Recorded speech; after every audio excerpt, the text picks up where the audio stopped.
S, வீடு, schools, hotels, store room இங்கெல்லாம் partition wall கட்டணும்னாலும் இப்போ பில்டிங் போனஸோட first choice Renocon Rapid Wall Panels. மேற்கு ஆசிய போர் போன்ற சர்வதேச சவால்களிலிருந்து நாட்டின் பொருளாதாரம் மற்றும் சந்தைகள் பாதிக்கப்படாமல் இருப்பதை உறுதி செய்ய பல்வேறு மத்திய அமைச்சகங்கள் இணைந்து புதிய தற்சார்பு திட்டங்களை வகுத்துள்ளன. இதன் முதற்கட்டமாக இறக்குமதிக்கு மாற்றாக உள்நாட்டிலேயே உற்பத்தி செய்யக்கூடிய 100 முதல் 150 முக்கிய பொருட்களை மத்திய அரசு அடையாளம் கண்டுள்ளது. அதன்படி பசுமை ஆற்றல் மற்றும் பேட்டரி சேமிப்பு திறனை போர்க்கால அடிப்படையில் அதிகரிக்க பிரதமர் அலுவலகத்தின் அறிவுறுத்தலின்படி திட்டமிடப்பட்டுள்ளது. மேலும் கச்சா எண்ணெய், இயற்கை எரிவாயு மற்றும் முக்கிய தாதுக்களின் தேடலை தீவிரப்படுத்த அசாம், நாகாலாந்து மாநிலங்களுடன் புரிந்துணர்வு ஒப்பந்தங்கள் கையெழுத்தாகியுள்ளன.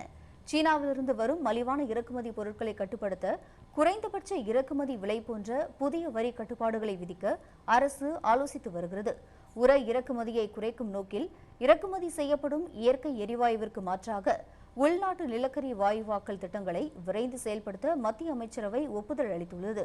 உற்பத்தி சார்ந்த ஊக்கத்தொகையான PLI திட்டங்களை நிதி ஆயோக் மற்றும் IIM அகமதாபாத்துடன் இணைந்து ஆய்வு செய்து வருகின்றன.